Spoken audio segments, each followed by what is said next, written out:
ጤና ይስጥልን። ይህ ኢትዮ ፕላስ ነው። የኢራን የኒውክሌር ምሽጎችን ሊያወድም ይችላል የተባለው ብቸኛው የአሜሪካ ኃያሉ ቦምብ የኢራንን ከምድር በታች የተገነቡ የኒውክሌር ተቋማትን ለመምታት የሚችለው መሳሪያ አንድ ብቻ እንደሆነ ይታመናል።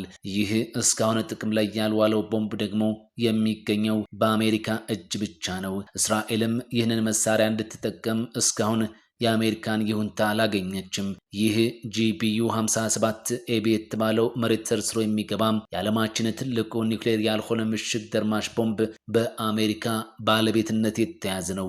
ኢላማውን አነጣጥሮ መምታት የሚችል 13600 ኪሎ ግራም የሚመዝነው ይህ ቦምብ የኢራን የምድር ውስጥ የኒውክሌር ኃይል ማበልጸጊያን የሆነውን ፎርዶን ደርምሶ የሚገባም ነው። ፎርዶ የኒውክሌር ተቋም ከተራሮች ስር ከመሬት በታች የተገነባም የኒውክሌር ጦር መሳሪያ ማምረቻ ነው። ከመሬት በታች ዘልቆ የሚያወድመው ይህ ኃያል ቦምብ የአሜሪካ መንግስት እንደሚለው ጂቢዩ 57 ኤቢን በጥልቀት የተቀበሩና የተጠናከሩ ጉድጓዶችንና ዋሻዎችን ሰርስሮ በመግባት የማጥቃት አቅም ያለው ድንቅ መሳሪያ ነው። 6 ሜትሮች እርዝመት ያለው ይህ ቦምብ ከመፈንዳቱ በፊት በግምት 61 ሜትሮች ወደ ውስጥ ዘልቆ መግባት ይችላል ተብሎም ይታመናል። ከዚህ በተጨማሪም ብዙ ቦምቦችን መበተን የሚችል ሲሆን በእያንዳንዱ ፍንዳታም ተጨማሪ ጥልቀትን እየሰረሰረ ይገባል። በቦይንግ የተሰራው ይህ ኤምኦፒ ቦምብ ለውጊያ ጥቅም ላይ ውሎ አያውቅም። ነገር ግን በኒው ሜክሲኮ ግዛት የአሜሪካ ወታደራዊ መሳሪያዎች መሞከሪያ ላይ ተፈትሿል። በአውሮፓውያኑ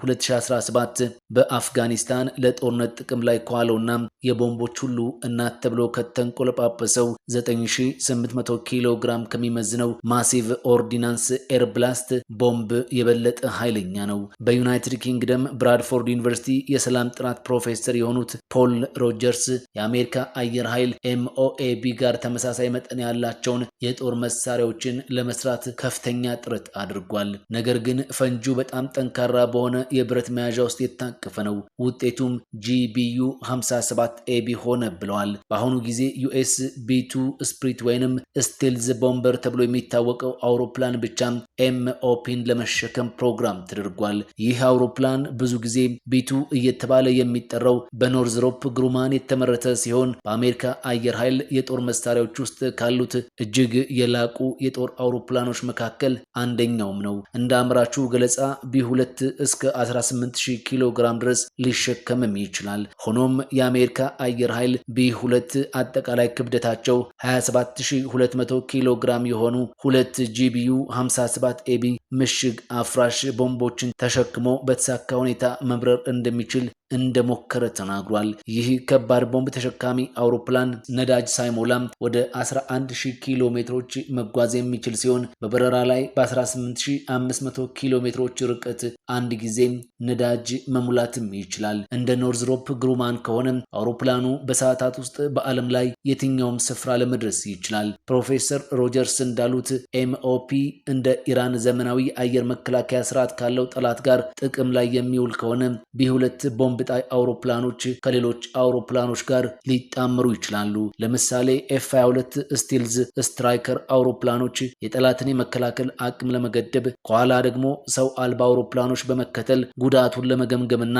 ተጨማሪ ጥቃቶች ያስፈልግ እንደሆነ ለማወቅ ጥቅም ላይ የሚውሉ ናቸው። አሜሪካ የነዚህ ኤምኦፒ ቦምቦች ክምችት ያላት የተወሰነ ሊሆን እንደሚችል ይገምታሉ።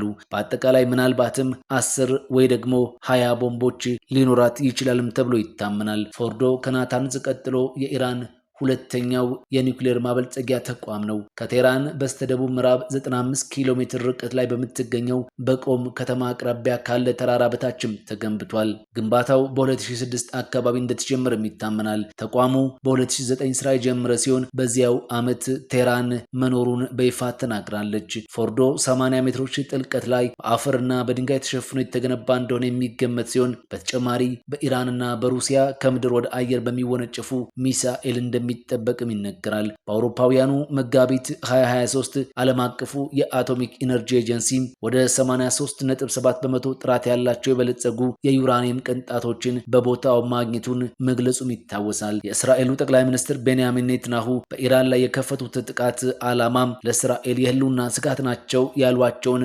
የሚሳኤልና የኒውክሌር መርሃ ግብሯን ማስወገድ እንደሆነ መግለጻቸው ይታወሳል። የእስራኤል ባለስልጣናትም ፎርዶ የዚያ ዓላማ አካል እንደሆነ ሲገልጹም ቆይቷል። በአሜሪካ የእስራኤል አምባሳደር በ12ቱ ቀናት የኢራን እስራኤል ጦርነት ወቅት ለፎክስ ኒውስ እንዳሉት ይህ አጠቃላይ ኦፕሬሽን ፎርዶን በማጥፋት መጠናቀቅ አለበት ማለታቸው ይታወሳል።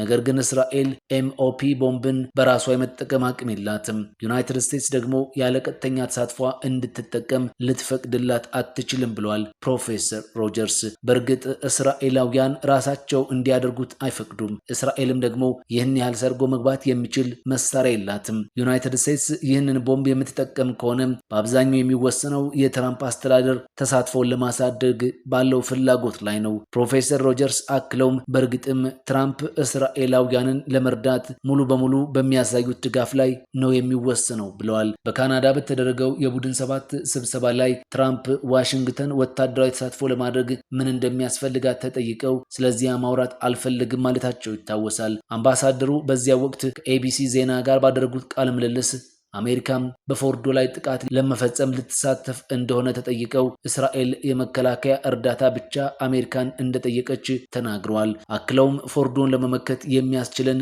በርካታ መጠባበቂያዎች አሉንም ብለዋል። ኢራን ሁልጊዜም የኒውክሌር መርሃ ግብሯ ሙሉ በሙሉ ለሰላማዊ አገልግሎት እንደሆነም ስትገልጽ የቆየች ሲሆን የኒውክሌር ጦር መሳሪያ ለማምረት ፍላጎት እንደሌላት በተደጋጋሚ ትገልጻለች። ነገር ግን በአንድ ወቅት የዓለም አቀፉ የኒውክሌር ተቆጣጣሪ ድርጅት ኢራንን ከ20 ዓመታት በኋላ ለመጀመሪያ ጊዜ የገባችውን ግዴታ መጣሷን ይፋ ማድረጉ ይታወቃል። በቅርቡ እስራኤል በኢራን የኒውክሌር ተቋማት ላይ የአየር ጥቃት ብትፈጽምም ፕሮፌሰር ሮጀርስ በማንኛውም መንገድ እስራኤል ከመሬት በታች በጥልቀት የተቀበሩትን የኢራን የኒውክሌር ተቋማትን ማውደም ትችላለች የሚል እምነት እንደሌላቸው ይናገራሉ።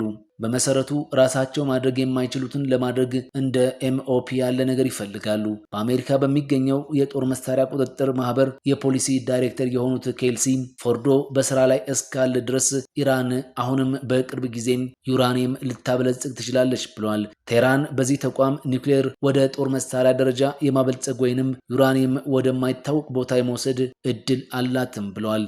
ነገር ግን ምንም እንኳን ኤምኦፒ ጥቅም ላይ ቢውልም የኢራን ጣቢያዎች ጥልቀትና ጥበቃ ስለማይታወቅ ስኬታማ መሆኑን ማረጋገጥ አይቻልም ይላሉ ፕሮፌሰር ሮጀርስ። ይህ ልዩ መሳሪያም በአሁኑ ጊዜ ካሉት ከማንኛውም መሳሪያዎች ይልቅ የኢራንን የኒውክሌር አቅም የማውደም ምርጥ ዕድል አለው።